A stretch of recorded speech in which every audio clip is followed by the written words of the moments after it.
Welcome to Books in the Freezer, a podcast dedicated to the deliciously disturbing world of horror fiction. Today, I am joined by author Brian McAuley, and we are talking books you should read if you enjoy the works of R.L. Stine, specifically his middle grade series, Goosebumps. So, reader beware, you're in for a scare. Welcome to the show. Thank you so much for having me. What a dream to get to talk to you about Goosebumps. Oh, I am so excited. I was absolutely a Goosebumps kid. yeah, it's a thing. And it really I posted a meme, I made a meme involving Goosebumps today, and the reaction was big. A lot of people just have such an attachment of memories to those books. It's great. Did you make that meme, the Phoebe Bridgers meme? I created it. I created it. I've been seeing it everywhere. My Canva skills are very limited, but when I saw that image of her with her big smile holding her Grammys, I was like, what if they were Goosebumps books? My mom was always like, "Please do not come home with more of those scary books." I know. And you're like, but they just keep making more of them and I need them all. I remember because I was in like 4th or 5th grade and we had to do accelerated reader. And I kept just wanting to read Goosebumps.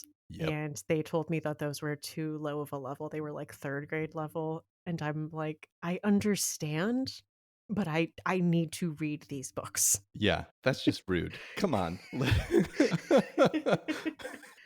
Let me live. Yeah. Let me have these little joys before I have to deal with adulting. Man, so what was your personal history with Goosebumps? Yeah, I don't remember when I was first exposed to it, but like I have vivid memories of I was a short bike ride away from my local public library as a kid. And I remember going and getting, I feel like I checked out Scary Stories to Tell in the Dark just like on an endless loop.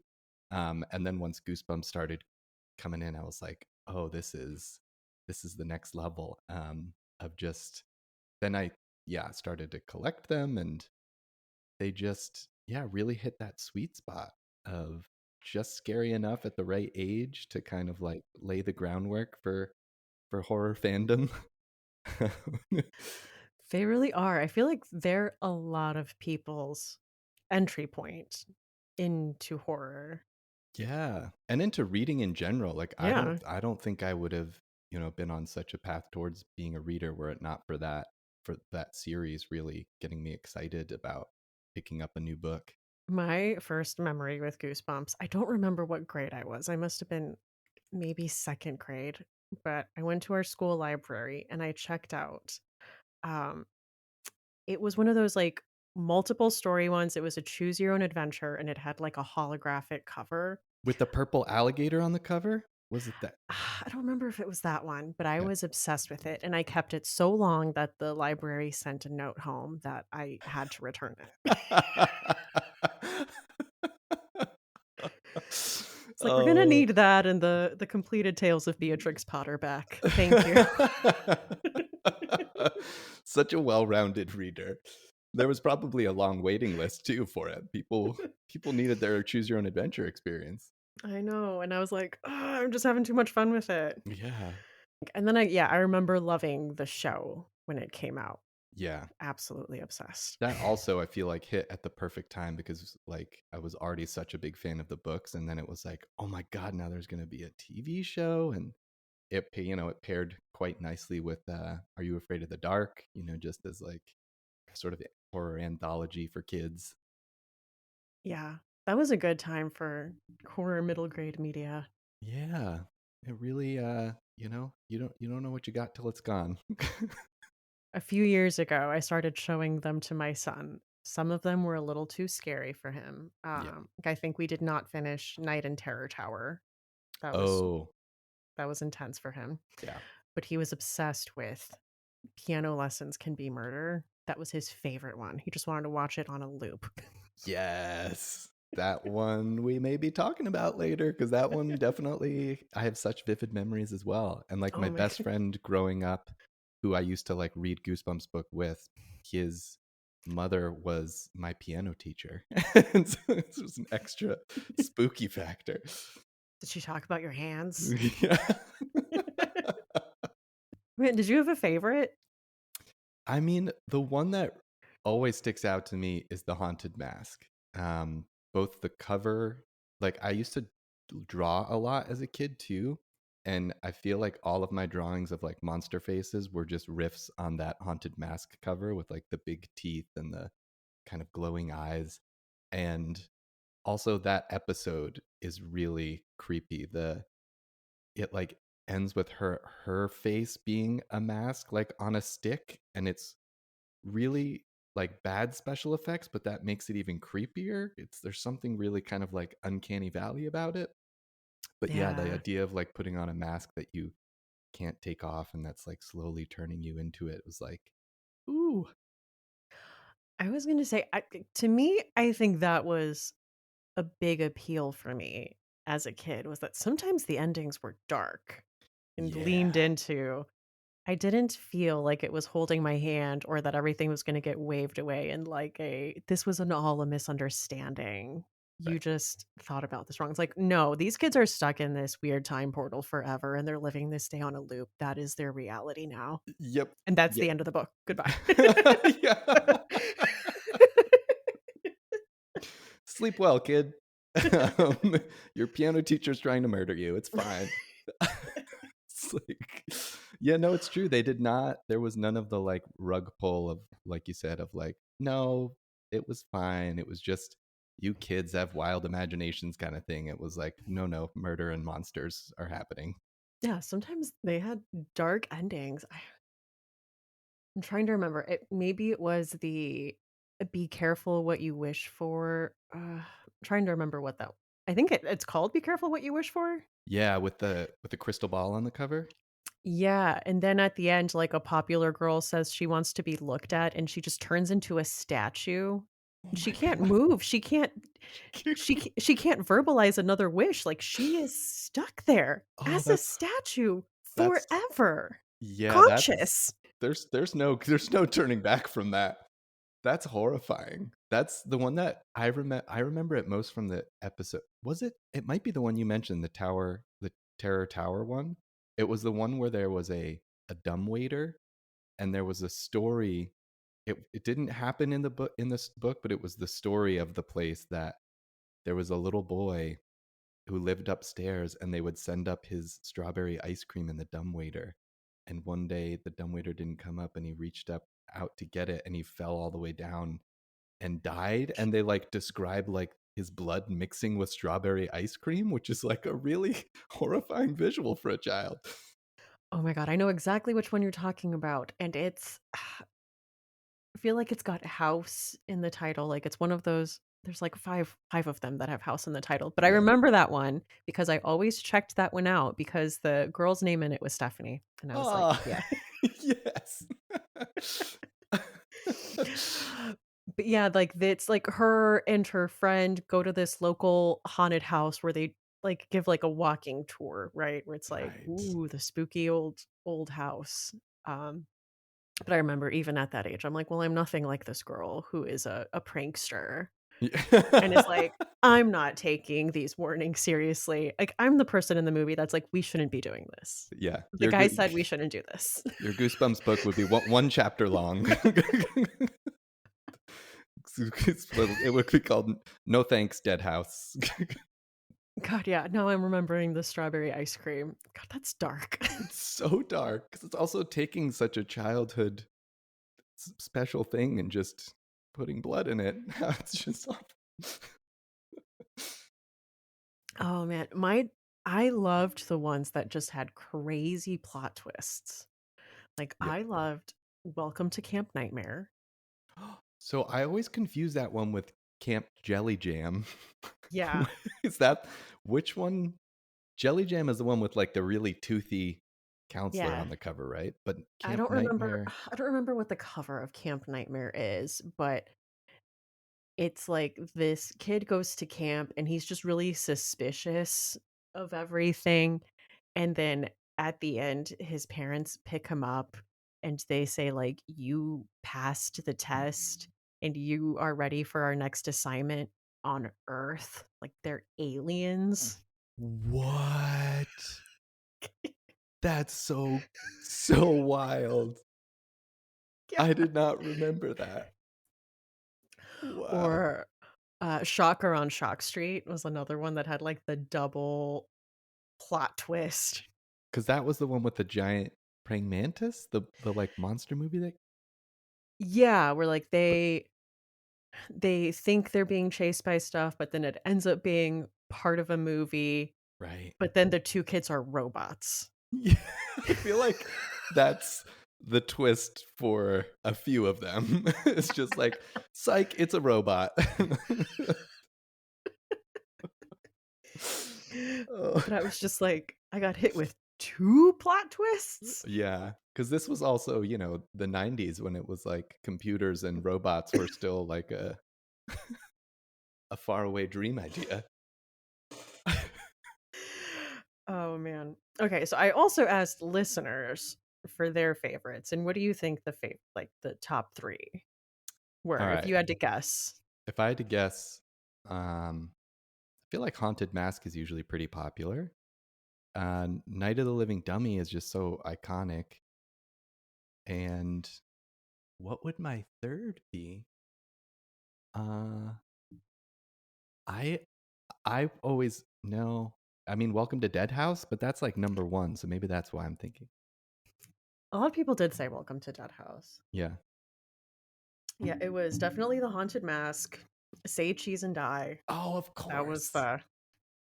the big one. A lot of love for Stay Out of the Basement. Yes! I was not expecting all the love for Werewolf of Fever Swamp. Apparently, everyone loves that one, and I was like, I had no idea that was such a beloved book and Interesting. episode.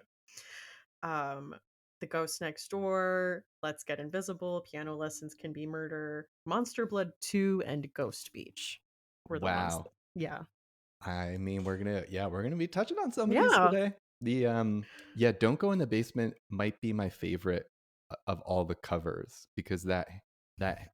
The plant plant. hand is Yeah. just so yeah, so well drawn and creepy. And yeah, I don't really remember the plot. I think it's that their dad is like a mad scientist in the basement, but that image is just Yeah. ooh. Oh, I'm wearing my Welcome to Horrorland shirt. Ah, yes. I have a Night of the Living Dummy shirt and a Abominable Snowman of Pasadena shirt, which I feel like is one of the real far out left field ones. But the cover is just so kind of goofy and fun that I was like, yeah, Yeah. it's a good shirt. It's a fun title. Yeah. Oh man. Did you watch the new Disney Plus Goosebumps with Justin Long? I did not. I feel like I just in general am not watching a lot on Disney Plus and probably need to cancel my subscription. But that was one I was curious about. But did you watch it? I watched like the first episode and it was good, and I Yeah. just did not go back. I don't know Yeah. why. I think it's because it's coming out weekly and I just have a short attention span. And if they're not all there Yeah. to hit at once, my attention span is just forgets to go back. Totally. Um, so no, I did hear that it was good. I heard that it gets pretty dark, which, yeah, It seemed a bit more teen oriented, like it was about high schoolers. yeah, interesting. Yeah, I mean, Yeah. Justin Long is a horror icon now. Scream Queen, Scream Yeah, King. yeah, I did love the Fear Street movies that were on Netflix. yes, they were really fun, and I appreciated that they mixed up the eras to make it like they each had a different vibe to them, but still had some continuity. And I'm not familiar enough with I don't remember the Fear Street books as much. I know I've read a few of them, but I don't know Mhm. how much they pulled from those or kind of veered in their own direction. But yeah, they were straight pretty intense slashers. I know I didn't read a ton of Fear Street either. I kind of wanna go back Yeah, and read a few I for mean, fun. and the next one is the Prom Queen. Prom Queen, yeah. Yeah, which just the cover and title, I'm like, I want to read that. It's given me what's the Prom Night 2 Hello Mary Lou? Have you seen that movie? Yes. It is so nuts. You know what? Controversial opinion, much better than Prom Night 1. Oh, 100%. Prom Okay. Night 1. People I don't know if people love it. I know it's like Jamie Lee Curtis dancing, I guess. Yeah, it's But to me it's kind of yeah, the first one's kind of boring, but I'm also someone who thinks that like the first Friday the 13th is the worst of the series, which I feel the like gets worst? also gets more flack. I feel like I've heard that as a take, but Yeah, I don't know. I'm nostalgic for it. I get it. I Yeah. I don't know. I think I've said this a few times on the podcast. I binged them all within a week. So I Yes. have a hard time telling them apart. And because they're Totally. so similar, I'm like I don't know which one is the one with Crispin Glover like I don't Part 4, the final chapter, yeah. which I just saw on the big screen on Friday the 13th this past year, and it was really fun to see with a full theater. But yeah, they do certainly blend together. I think that's why I like the wackier ones. I love Jason Takes Manhattan and Me Jason too. X. Yes, me too. Like I will always defend especially Jason Takes Manhattan because it's like people are like he's barely in Manhattan, but I'm like but it's Jason on a cruise ship, which is also fun. Like Yeah. Like, my enjoyment on it is not hinging on how much Manhattan there is. He kicks a guy's head off, and it goes into a dumpster. yeah, the things they do in Manhattan definitely earn it cuz yeah, even just the shots of him on the subway and then the punks in Times Square that what's now just like a gif of him kicking their boombox. Like just we got a lot out of it. Also, I saw there is an upcoming Fear Street horror anthology. Oh, yes. I'm very excited for that. The cover is super nostalgic. Yeah. So I'm definitely gonna have to check that out. I think Brianna Morgan is editing it. Oh, she's awesome. And yeah, I think that they just announced that Haley Newland is narrating it for the audiobook, Oh, which cool. is awesome. Yeah. Means I gotta read more Fear Street so I kinda get the references and the vibes. Yeah. How many Fear Street books are there? I feel like there's a lot. I went to I stopped by a library like a few years ago and they were getting rid of some. And so for like 10 cents a piece. And so I got like 20 of them. Yes. Um, but they're very random. So I Yeah. just have kind of just like 20 random Fear Street books. I'm like, there's a, I just moved to Arizona and the Historical Society is about to do a big book sale. They said they have over 50,000 books and my first instinct was like I'm so excited I can't wait, but then I remembered that I now live in like Mormon country, and a lot of the folks I know who left Mormonism are like, oh yeah, we were not allowed to read horror or any of that, so I don't know how much horror and Goosebumps and Fear Street I'm gonna find in this book sale, but I'm gonna try. This episode is brought to you by Fangoria, the world's best horror and cult film magazine since 1979. Listeners can use code Books in the Freezer to get 20% off their order. That includes, of course, merchandise and first time subscriptions and single issues of the magazine. Not only are there tons of articles and interviews about upcoming horror movies, there's a regular segment by Stephen Graham Jones all about slashers called Slasher Nation. So you're going to want a copy. So again, that is code Books in the Freezer. And thank you, Fangoria, for supporting the show. All right. Well, should we talk about some books? Let's get into it. All right. My first read alike is for the classic Night of the Living Dummy. And I am pairing this with How to Sell a Haunted House by Grady Hendrix. And I'm going to say, if you grew up reading Goosebumps and are thinking about venturing into horror, I would say you can't go wrong with Grady Hendrix. He's a writer who knows the tropes, has fun with them, but they are still books with heart. Yeah, 100%. So, Night of the Living Dummy. Synopsis is Lindy names the ventriloquist dummy she finds Slappy. Slappy is kind of ugly, but he's a lot of fun. Lindy's having a great time learning how to make Slappy move and talk. But Chris is jealous of all the attention her sister is getting. It's no fair. Why does Lindy have all the luck? Christy decides to get a dummy of her own. She'll show Lindy. Then weird things begin to happen. Nasty things. Evil things. No way a dummy can be causing all this trouble. Or is there? First of all, Slappy, I think, is the face of Goosebumps. He is iconic. Like, he is, like, what my son thinks of when he thinks of Goosebumps on, like, a visual level. Like, Yeah. it's slappy. Yeah, I feel like he is now the most iconic ventriloquist dummy in the history of ventriloquist dummies. That face and like just the angle of the cover too. He's kind of like off Oh, kilter yeah. with the jaw open. It's just haunting. I remember going all these are memories of me being in my school library and just, like, sitting in the S section of the middle grade section, and I remember just staring at that cover and being creeped out and just staring at it for, like, several minutes, just looking at it. That's amazing because it's just a wide-eyed, like slappy staring into your soul kind of cover. If you move to one side, the eyes follow you. I remember being brave enough to finally check it out and read it. I was proud of myself. But in How to Sell a Haunted House, there's also a doll of sorts named Pumpkin. And there's a few similarities because this is also about a pair of siblings who have issues with each other. This is a pair of grieving siblings who are left with the task of cleaning out their parents' home after their unexpected death. I think Grady Hendrix is known for kind of like funny horror. This one gets pretty sad. It opens up with the parents' death and now the brother and sister picking up the pieces and deciding what to do with this estate, and then, all of this stress, and then on top of that, possibly being tormented by a supernatural doll.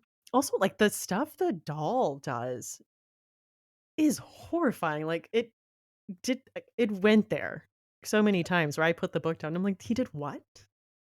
Yeah, it was much more violent than I was expecting. Because yeah, Grady's books are always fun, and this one really, like you said, it was like it goes to dark grief places, but and has that heart. But yeah, Pumpkin is gets real scary.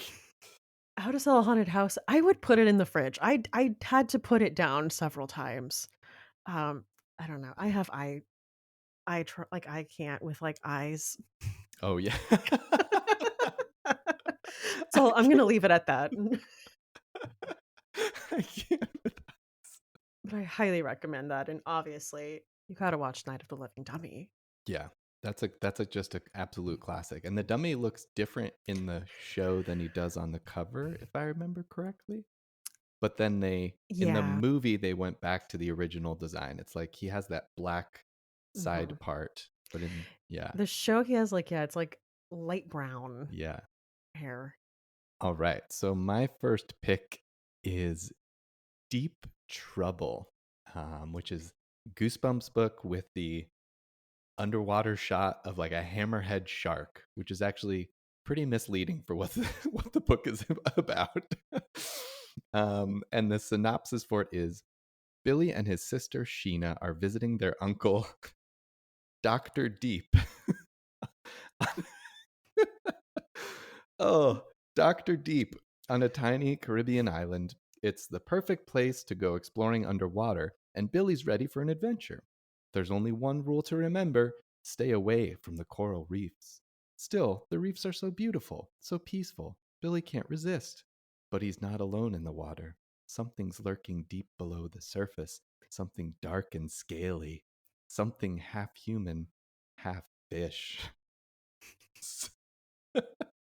So, this is ultimately a mermaid story, and it's one where like the mermaids at first seem to be the scary thing, but then you find out that they're actually pretty cool and they're not scary, and that these awful men are trying to capture and kill the mermaids. And so, I think if I remember correctly, and then Billy has to try to help the mermaids. Um, so the book I am pairing this with is Merciless Waters by Ray Knowles.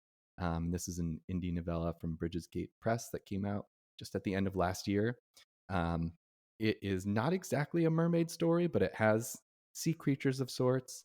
It has bad men of sorts, and it's about an all-female crew aboard this ship called the Scylla, and they're just constantly traveling and living in a constant state of the present.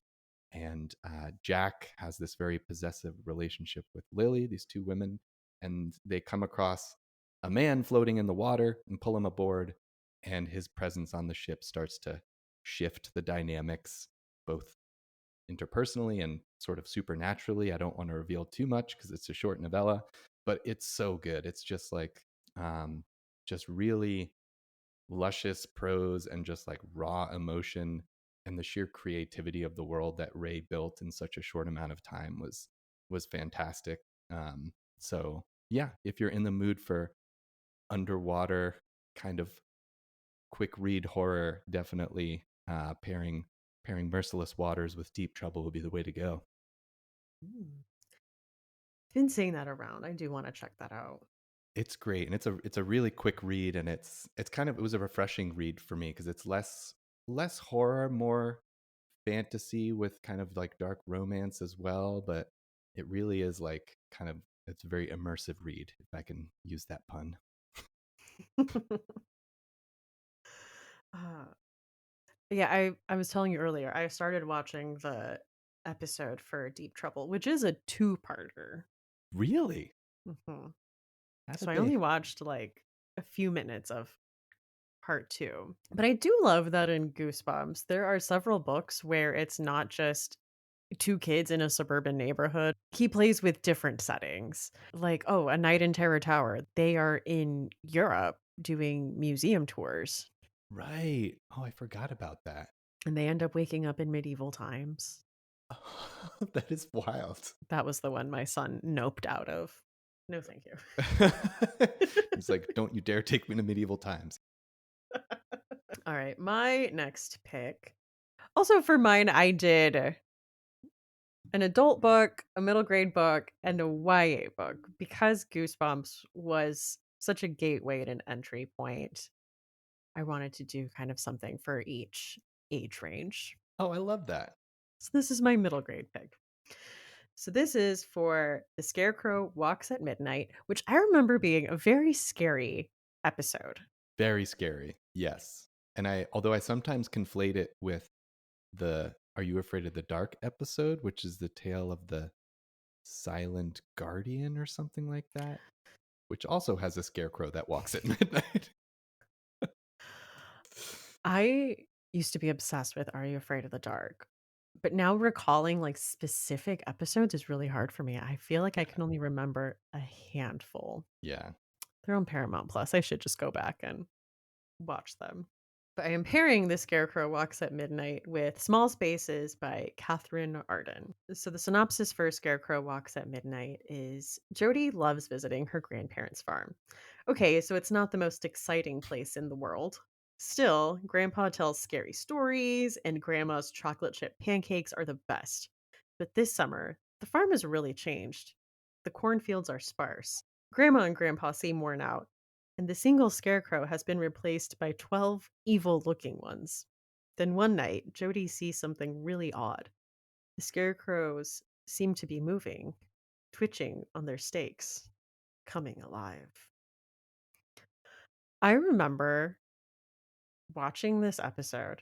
I feel like I watched it pretty recently, but when they go and visit the grandparents are acting really out of character, and I thought it was gonna be like M. Night Shyamalan's The Visit.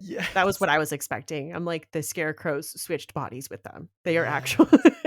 Totally. Oh, I remember this so now. When you read the chocolate chip pancakes, that clicked into my brain of like now I remember the story so specifically, and yes, that the grandparents start acting weird because they're kind of yeah. Oh, But they're like being but they're like being supernatural blackmailed, I guess, by yeah. their help.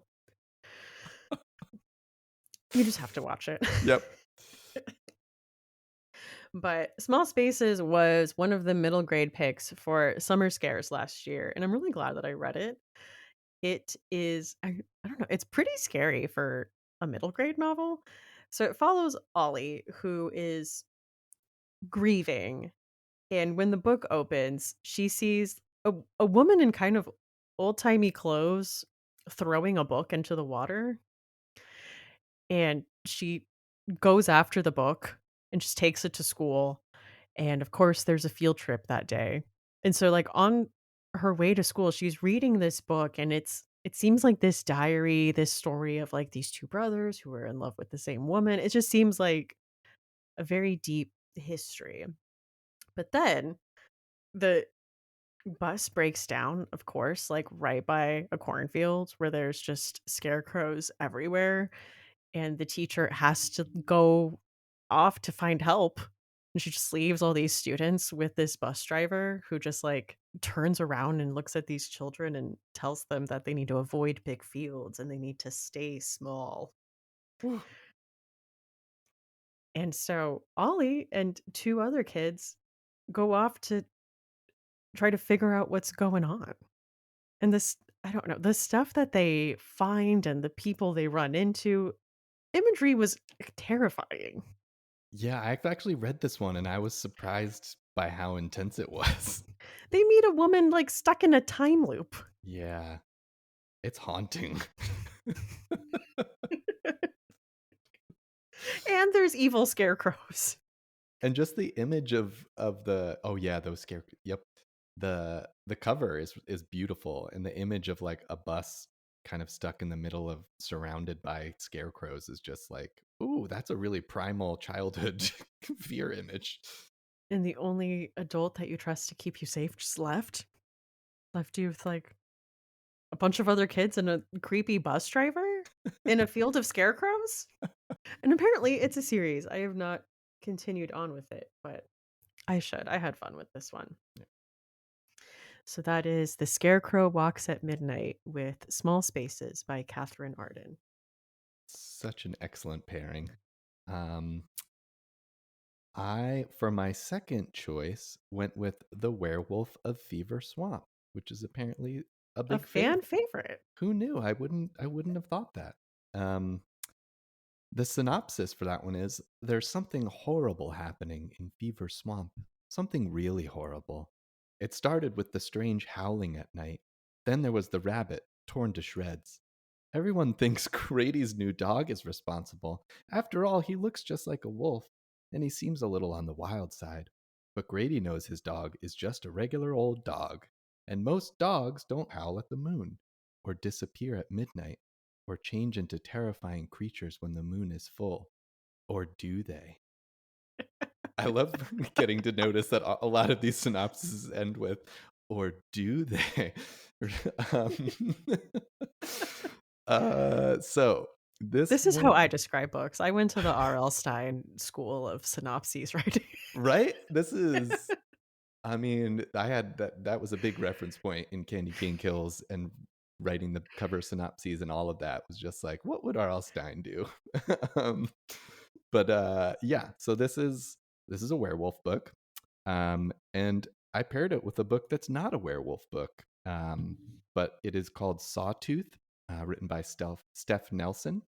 It was put out by Cemetery Gates Media last year. This is also a novella. Most of my picks are novellas because I thought that would pair nicely with the sort of short reads of Goosebumps. And it does not have a werewolf, but it has a hungry, howling creature in the wilderness, a sort of supernatural predator called the Sawtooth. And it is about a woman named Taryn who is hiking into the Sawtooth Mountains to go spread the ashes of her wife, Gemma, and while she is there, encounters this creature of local lore. And this one is just super fun. It's a really quick read. It's got great character development and has the sort of grief horror element of someone who's in mourning and going to spread the ashes. And then it just collides with this creature feature.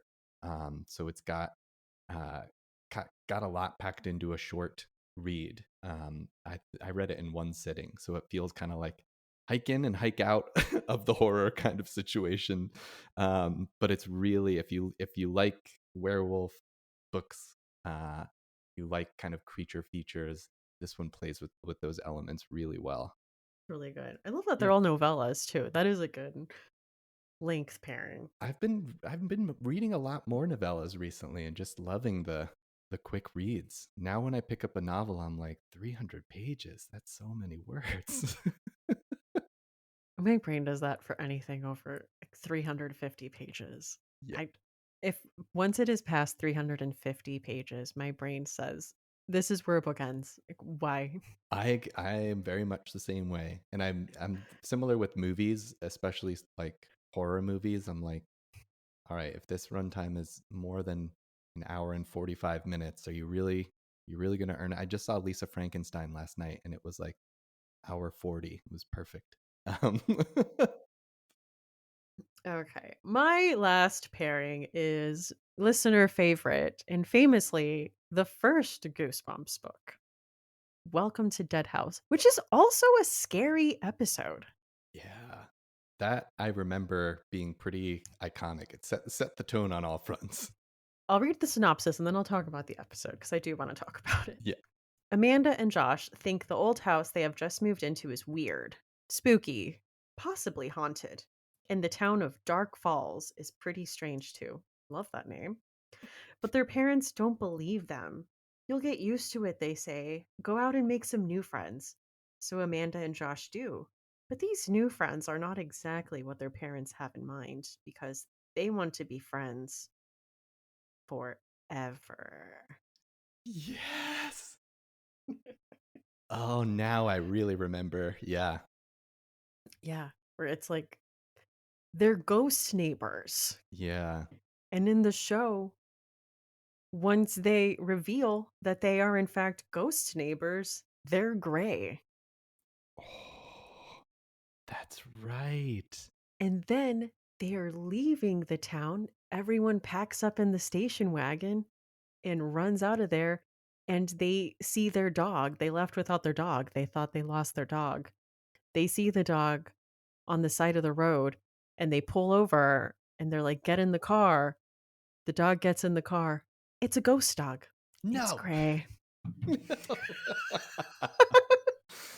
Oh, that's so good. I'm just like picturing R.L. Stein writing that ending and be like, Yeah. ghost dog.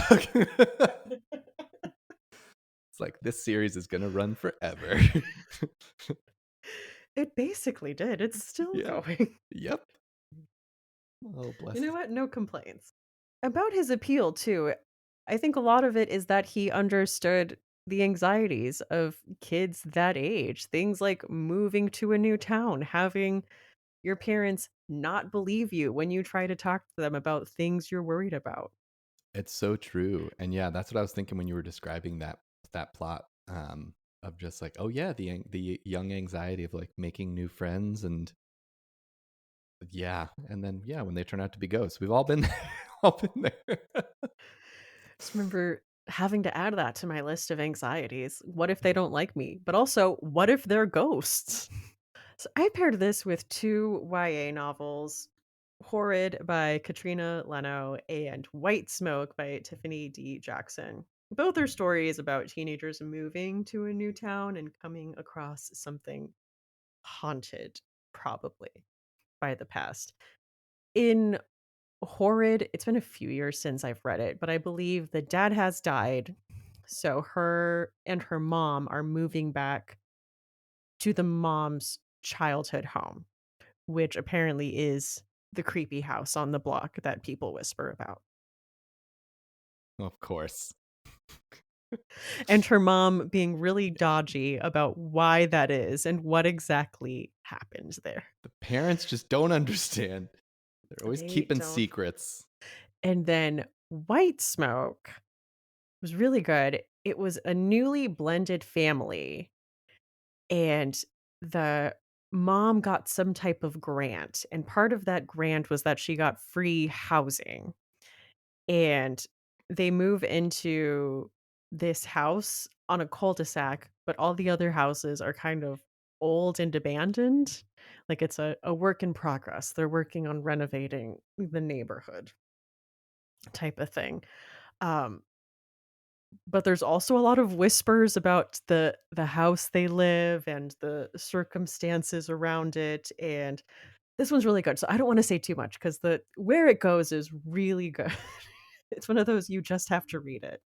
I Um, I have actually read this one and it's yeah. great. Yeah. Yeah, I agree. It goes in some unexpected places. Yeah. Yeah, her stepsister just starts talking about, like, a new friend she's made, and she starts just referencing someone that no one has seen. Um, Everyone just starts hearing things in this old house. Again, I don't wanna say, you just need to read it. But yeah, two YA novels that deal with the anxieties of moving to a new place. And what if you have the creepy house on the street? What if your neighbors are ghosts? Like, who knows? What if Yep. the ghosts are in your house? Oh man. So that is Horrid by Katrina Leno and White Smoke by Tiffany D. Jackson, and pairing both of those with Welcome to Dead House. My next one is another. So my next Goosebumps book is the classic fan favorite Piano Lessons Can Be Murder. Yes. Oh, and the synopsis of this one. When Jerry finds a dusty old piano in the attic of his new house, of course, it's a new house, his parents offer to pay for lessons. At first, taking piano lessons seems like a cool idea, but there's something creepy about Jerry's piano teacher, Dr. Shriek. Some That's Shreek, so nothing suspicious at all. Something really creepy, something Jerry can't quite put his finger on. Then Jerry hears the stories, terrifying stories, about the students at Dr. Shriek's music school, students who went in for a lesson and never came out. So, yeah, this book, I mean, iconic cover of just like two free floating severed hands playing piano. Um, I paired this one with another book about a deadly teacher.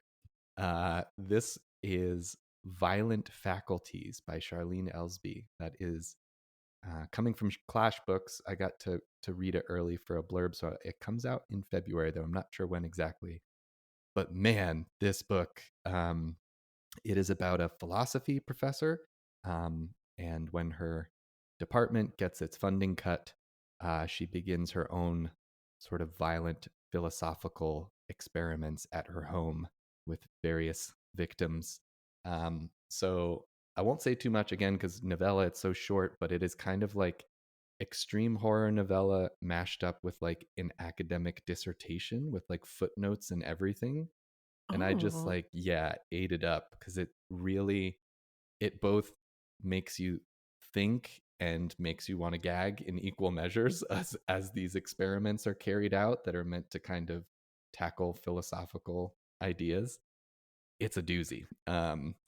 so is she just kidnapping people and posing philosophical questions to them while torturing them? No, it's actually less about what she likes, like converse. It's not as conversational. It's more that things that she's doing to them are, yeah, it's hard to Okay. describe and just I'll just have to read it. just horrifying, but really really a memorable read. And yeah, I just remember, that whole the fear of a teacher uh who might be have a killer instinct. I thought paired well with Piano Lessons Can Be Murder, although I believe the twist in Piano Lessons Can Be Murder is another robot twist, isn't it? I Isn't can't remember. And I know I just said my son watched it on a loop. I don't remember the I twist. think I think Dr. Shriek is a robot and he's killing children for their hands for question mark reason. But that's kids, I think kids get killed in that book, right? For their hands? That's probably I why. think so. There were books where children died for sure. I remember was the Curse of Camp Cold Lake. Oh, That's the one that has the water and it's like the ghostly yes. like face coming out. And I remember it was a girl who was not getting along with other people at camp, so she wanted to fake drown to see if people would come rescue her or something, but while she was down there, she saw a ghost. That's just It's giving wow. What Lies Beneath, Yep. but Oh man, I love that impulse of a to fake drown for attention. That's so good. Oh, you had one more, right? I should have I let you go do. first. Oh, that's okay. This will be a bonus one. Yeah. Because this one is just too perfect not to pair. I am gonna uh give you Monster Blood 2. So not Monster Blood, but the sequel, Monster Blood 2. And that one picks up with Evan Ross, who can't stop thinking about Monster Blood and what happened last summer. It was so horrible, so terrifying. Too bad Evan's science teacher doesn't believe him. Now he's stuck cleaning out the hamster's cage as punishment for making up stories. Then Evan's friend Andy comes to town, and things go from bad to worse because Andy's got a present for Evan. It's green and slimy, and it's starting to grow. So, Monster Blood is just about like killer green slime, I believe. I don't Okay, but remember. this was the era of Nickelodeon slime, and I would have loved to have been given slime. My dream was to go to Universal Studios and be slimed. Every kid's. I mean, I think for me more than that, it was I wanted a piece of the was it the aggro crag? Is that what it was called from I don't Guts? remember. The like glowing, which was probably just cheap styrofoam, but it looked so special. But I yeah, wanted to go on Figure It Out, and I wanted to be slimed. yes, yeah. The one the sliming just looked like a nice, just looked so cozy to be slime, and also the era of GAC, which was like Yeah. the slimy toy. But yeah, the first Monster Blood, I think the image on the cover was just like green slime creeping downstairs. But Mhm. Monster Blood 2 is that hamster is just like oozing green slime and turned into a little hamster monster. And for that reason, I have paired it with Frostbite by Angela Sylvain. This was a debut novel from Dark Matter Inc. And it is also a good pairing because it's set in the 90s. It is a throwback 90s creature feature where the prairie dogs get infected with alien parasites and go rabid, much like Monster Blood infected hamsters. And it's just super fun. If you enjoy Goosebumps, you really can't go wrong with this 90s throwback creature feature. Um, and that is Frostbite by Angela Sylvain. Oh, that's on my TBR. Oh, you're gonna love it. It's really fun, and there's a sequel coming too, so it fits Ooh. right in line with Monster Blood 2. Monster Blood 2, Frostbite 2. Boom. It's funny. I do love the random books that got sequels. I mean, Night of the Living Dummy was popular, so I can see why there was 3. Oh, that's right. 3 Night of the Living Dummies, Uh, which is a part of the horror tradition. If something is good, you gotta give it at least a sequel. Gotta do a sequel. I'm certainly in favor of it. Okay. Are we ready to talk chilling obsessions? So ready. What is your chilling obsession? Um, Nothing chilling recently. I started listening to a podcast. It does not need my endorsement. It's like a very well-known popular podcast. It's Normal Gossip though. Okay. And essentially, it is people submit kind of wild gossip stories, and the host has a guest, and she just is such an amazing storyteller. But she will gossip and just relay this secondhand story. They're very the stakes are low, but I am invested in every single story. And we can get into the commentary about how gossip is actually good for society, and it has always been a way to exchange information. That's Um, fascinating. but it is fascinating. Just these stories, they take turns that you're not expecting, and then at the end, she'll she'll ask, like, who do you think is to blame in this situation? Or who like, there was a story about, a teenager who gets blamed for a water bottle full of vodka, and the mom is interrogating all of the siblings, and you kinda go through all of their alibis, and then at the end, she asks, like, "Who do you think whose bottle do you think it was in the end?" I think my favorite one was about this resort, and it was about this woman who became manager and was in charge of scheduling everyone, and you weren't allowed to schedule coworkers who were dating each other, and she became obsessed with whether these 2 coworkers were in a secret relationship, and it drove her insane, and It's just stories like that. They are low stakes, but I am invested. I love that. That's such a great concept to just like plug you right into, yeah, just kind of the everyday gossip dramas and make it a, yeah. There was one about, like, an Arizona town that had an animal mayor, and there was all this drama in the Facebook group with people nominating their pets, and then this person was posting too much, and, like, it's just low stakes, fun gossip. That feels like a great antidote to all of the murder Yeah, podcasts to just be like, let's just low stakes gossip about animal mayors. That yeah, sounds cozy. it is. What have you been enjoying? Well, I think for my chilling obsession, I'm going to talk about. So I mentioned I just moved to Arizona and discovered a store here called Terror Trader, and it is nationally recognized. It's only like a 10-15 minute ride for me, and it is just huge market for horror, for art and artists. They have like movie props, and they have like all the killer clowns, like you from outer space that you can take photos in front of. And the owners also just started doing conventions here called the Gathering of the Ghouls and A Christmas to Dismember. So I love that. I know. It was a big comfort when I moved here to discover that this place existed. And I will just go there if I'm like in the area. I'll just like stop in just to like, just like walk through the aisles and soak up all of the great. It's like lots of local vendors that are all kind of, rent space in the market essentially.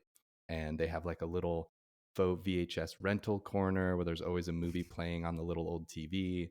There's a little like Evil Dead section where that tape is on constant loop. It's just a cozy little horror store. Yeah. These sound like the best vibes.